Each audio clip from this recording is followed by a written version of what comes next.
State bank of Pakistan के governor Jameel Ahmad ने ये ऐलान किया है कि पाकिस्तान के जो करेंसी नोट हैं ये सारे यकसर तब्दील किए जा रहे हैं।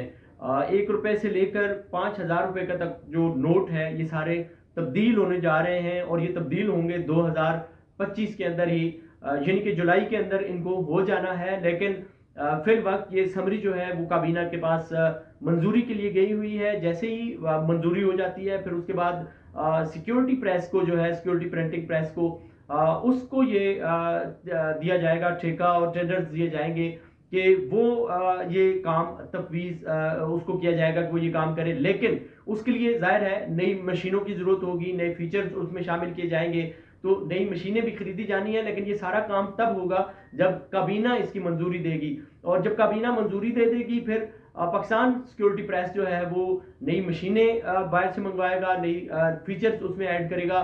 फिर उसके बाद जाकर के नोटों की छपाई का सिलसिला शुरू होना है। फिर बतदरीज एक एक नोट जो है वो मार्केट में लाया जाएगा और दूसरे नोट को ख़त्म किया जाएगा।